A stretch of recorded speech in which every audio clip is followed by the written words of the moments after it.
Buenas tardes, buenos días, buenas noches con los que estén viendo este video. Hoy les voy a explicar sobre el inventario clínico multiaxial Milon 3 en sus siglas MCMI3.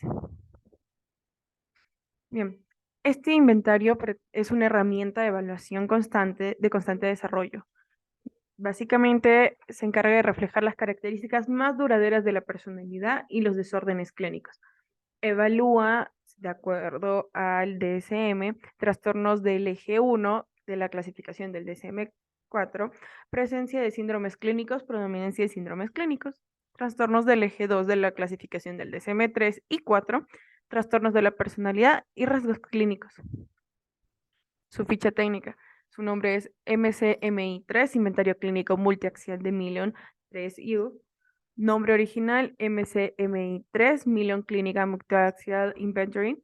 Autores es Mylon, con la colaboración de Davis y con Mylon. Procedencia es en Perry en 1997. Su adaptación española es de Cardenal y de Sánchez en el año 2007. Su aplicación puede ser individual y colectiva, pero en grupos no muy grandes. Puede ser hasta un grupo de 10 personas. Su ámbito de aplicación es en adultos mayores de 18 años. Su duración es entre 20 a 30 minutos. Variación. Sus baremos en puntuaciones de prevalencia a partir de una muestra clínica española. El material tiene un manual, un cuadernillo, la hoja de respuesta y el pin de corrección. El tipo de ítems es dicotómico. Su número de ítems en total son 175. La finalidad es una evaluación de 4 escalas de control, 11 escalas básicas, 3 rasgos patológicos, 7 síndromes de gravedad moderada y 3 síndromes de gravedad severa. Su instrumento y aplicación.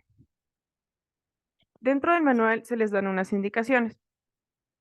Se pone, dentro del presente cuadernillo se encontrará una serie de enunciados. Deberá leer con mucho detenimiento antes de responder la hoja de respuesta. Leer los enunciados detalladamente, señalar con una X en la columna y lugar correspondiente de acuerdo a la hoja de respuestas, más no en el cuadernillo. Un ejemplo. A continuación se tiene dos ejemplos para que vea la forma de contestar las respuestas, si está de acuerdo con una frase o un pensamiento, y describe esta su forma de ser. Se marca con una aspa en el espacio en blanco.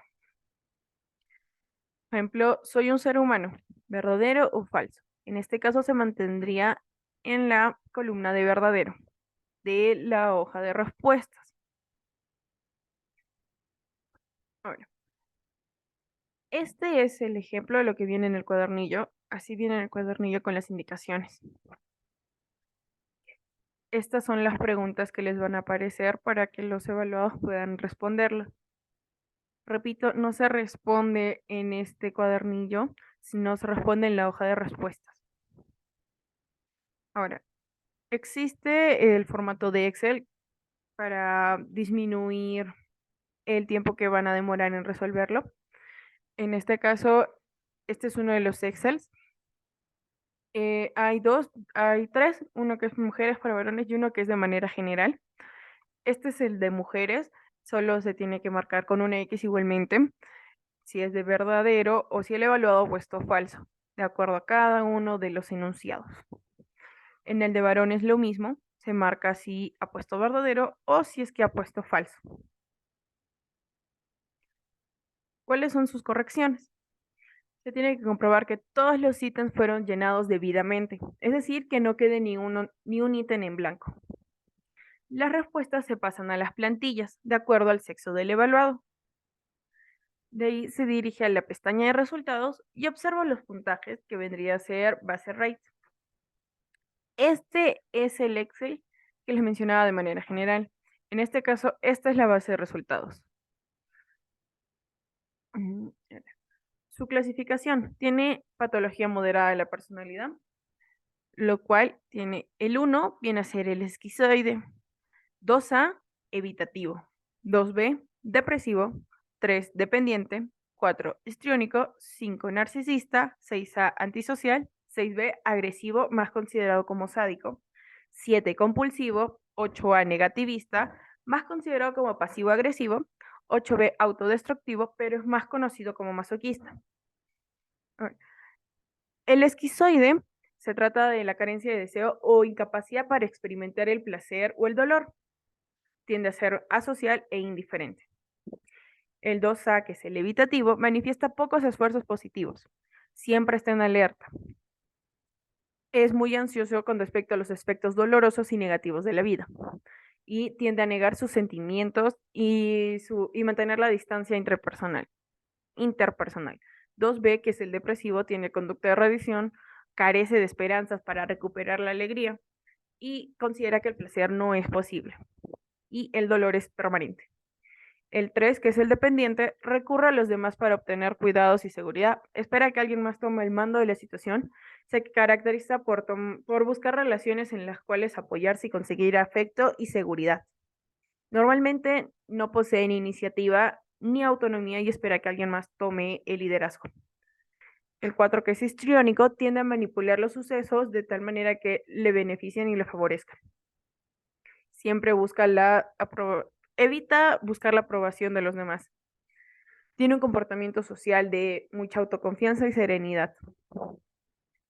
El narcisista tiende a ser muy egoísta, se sobrevalora, su seguridad, su superioridad suelen estar fundadas con premisas muy falsas. Se mantiene arrogante y su seguridad en sí mismo y explota a los demás en beneficio propio. El 6A, antisocial, actúa para contrarrestar las expectativas del dolor y despreciación de los demás. Esto mediante la manipulación del entorno para que le favorezca. Tiene deseos de autonomía, venganza, recompensa, pero siente que ha sido maltratado en el pasado. Suelen ser irresponsables e impulsivos. El 6B, que es el agresivo sádico, tiende a ser hostil, actúa muy belicosamente, parece indiferente e incluso muestra algo de consecuencias destructivas en sus comportamientos, que suelen ser muy agresivos y tiende a ser también dominantes.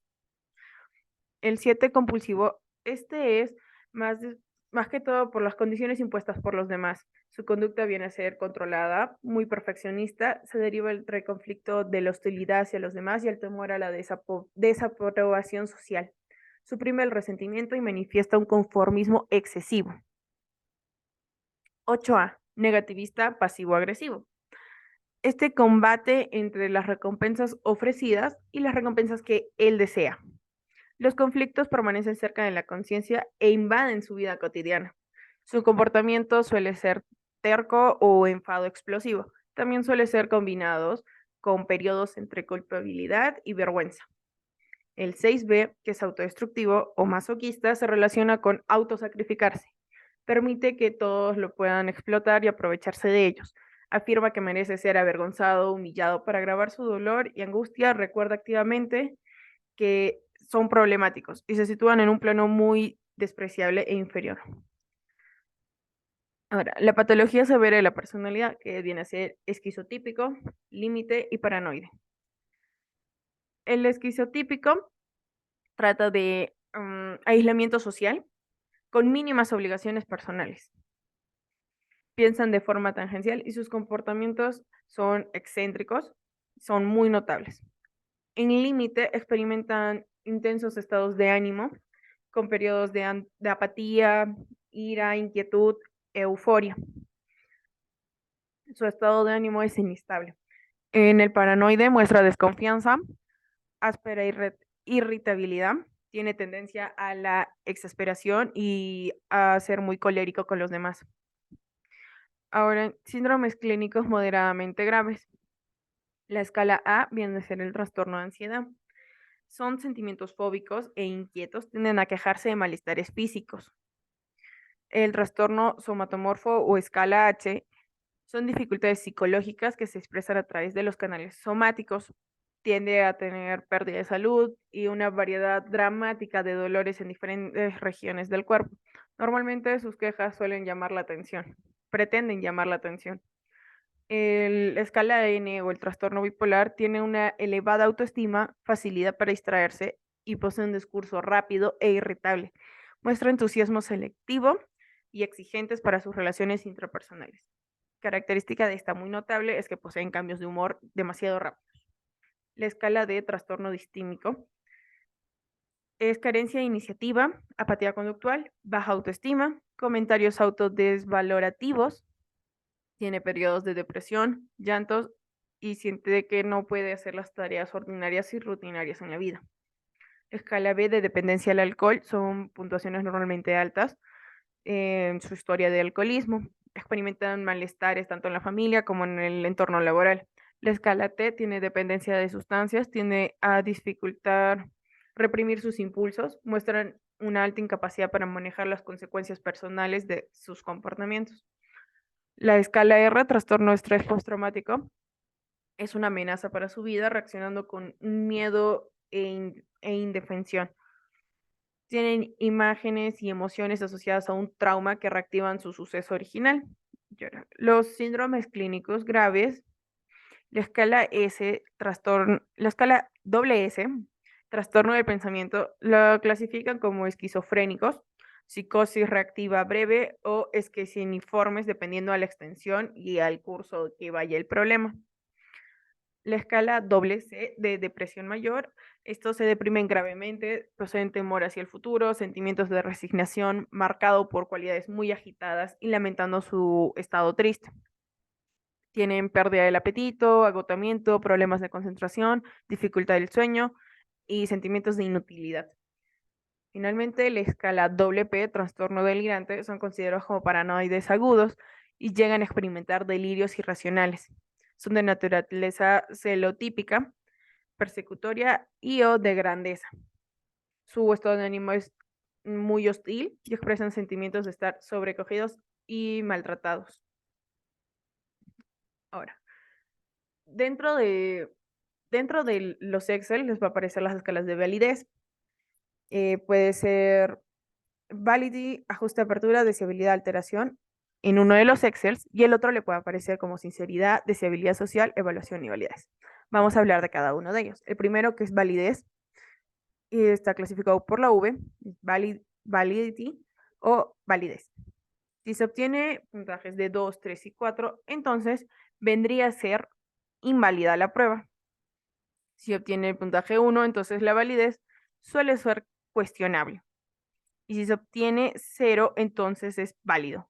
En este caso, uno de los Excel se tiene que fijar bastante en base rate finales y en el total crudo. Como acá vemos, está en 0, entonces es válido. En esta otra, lo mismo, es el puntaje bruto y la base rate, que viene a ser 0. En el caso de sinceridad, ajuste de apertura, cualquiera de los dos Excel, que está clasificado como X, si está entre 145 y 190, la prueba es válida. Si no está entre estos rangos, entonces no es válida. Si la tasa de base es menor a 35, se reserva la indecisión y si es mayor a 75, suele ser inusual y tiene actitud a abrirse. Acá está en 142, entonces es válida. Acá está en 50, entonces no es válida y no es válida. Deseabilidad social viene a ser Y. En ambos casos está como deseabilidad o deseabilidad social, pero se caracterizan porque están clasificadas como Y dentro de sus escalas. Si la tasa base es mayor a 75, entonces tiene tendencia a presentarse en forma favorable. En este caso, vemos que en los dos ejemplos ninguno tiene tendencia favorable, es decir, son desfavorables. ¿Por qué? La base rate es 51, base rate final, que normalmente es la replicación de la base rate, es 51. Lo mismo acá, es 4 y 14. Ahora, devaluación o alteración están clasificados como escala Z. Si la tasa base es mayor a 75, tiene inclinación a despreciarse y desvalorarse. Esto ya es de la persona. En este caso, 54. Entonces, no se desprecia. En el caso del otro Excel, 74. Entonces, sí hay una ligera inclinación. Recordemos que estas son escalas. V, X, Y, Z son escalas. Esa en todos los Excel va a ser la misma. Puede variar el nombre, pero va a ser la misma. Dentro de esto, también es importante recordar que solo la validez y la sinceridad, justa apertura, es lo que nos va a ayudar a descifrar que el paciente respondió correctamente la prueba, que respondió a conciencia. Y las demás son más que todo para evaluar cuánto de sinceridad es lo que ha escrito, son sus respuestas. Ahora, un caso. Vamos a hacer con el Excel, que es de manera general, que no se distingue entre los sexos. Mujer de 42 años. La evaluación fue presencial, muy colaborativa en todo momento, no presentó dificultades ni complicaciones durante la evaluación. Bien, la evaluada respondió y nosotros hemos pasado todas sus respuestas a la base de datos. Entonces, lo que está acá son los resultados. Bien, en resultados. Ahora, ¿qué se pudo observar? Para hacer la interpretación al mismo tiempo. La interpretación más que todo se hace de los puntajes más altos obtenidos, comenzando desde el más alto al más bajo. En este caso, tiene desorden desilusional o trastorno delirante con 68. Y acá lo podemos ver. El PP, desorden desilusional, o también conocido como trastorno delirante, porque también puede variar en esa parte, viene a tener un puntaje de 68. Paranoide, que es 64. El paranoide lo vemos está en 64. Niega sus acciones y se las atribuye a otras personas. Bien. Esquizotípica, que viene a estar en 60. Buscamos esquizotípica. Escala S, bienestar en 60, el puntaje bruto, el base rate. Trastorno de ansiedad, también en un puntaje elevado de 60. Trastorno de ansiedad, escala A, bienestar en 60. Trastorno bipolar y dependencia del alcohol. Trastorno bipolar, escala N, en 60, dependencia del alcohol, escala B, en síndromes clínicos, también bienestar en 60. Ahora, esta es la diferencia entre los Excel que le estaba mencionando. Como pudimos ver en esta parte, se ve de esta forma. Toda la columna con todas sus escalas, todos los nombres de las escalas, su base rate y su puntaje bruto. Y en este caso, acá le sale como a manera de gráfico. Ahora, la otra, que viene a ser con diferenciación de sexos, viene a estar las escalas de validez al inicio. En estas escalas no se olviden que tienen que fijarse en la base rate final y en la base rate que está mandando los puntajes directos. Ahora, ¿cómo salen las escalas? Igual que en el anterior, lo está dividiendo en escalas clínicas de patrones de personalidad 2. De ahí le sigue también las escalas de personalidad del eje, de los siguientes ejes. Igualmente comienzan con las escalas. En ambos casos, como pueden notar, comienza con las escalas. Cómo se es conocida la escala. Y después está el nombre del trastorno como tal, o el nombre de lo que hayan podido encontrar. Y está con sus abreviaciones, de acuerdo a este Excel. Acá, igual que lo que hemos mencionado en las escalas de validez, se van a fijar. Este es base rate y este es base rate final. Se van a fijar en los dos, pero con más prioridad en la base rate, porque esos son los puntajes más acertados. Bien, como finalización, los invito a que puedan ir al Centro de Desarrollo Psicológico Acuna, la cual posee servicios de terapia integral, psicología de nutrición, psicología y de nutrición, terapia individual que trata ansiedad y depresión, terapia de pareja y familiar, terapia infantil y de adolescentes, orientación vocacional, terapia de lenguaje, terapia de aprendizaje, talleres de habilidades sociales, talleres de arteterapia, talleres de desarrollo personal. Tienen modalidad presencial y virtual y tratan desde niños hasta adultos. Nos encontramos en la urbanización La Melgariana E16 en José Luis Bustamante y Rivero, en Arequipa, Perú. Y nuestro teléfono es 95 96 72 29 1. Eso sería todo. Muchas gracias.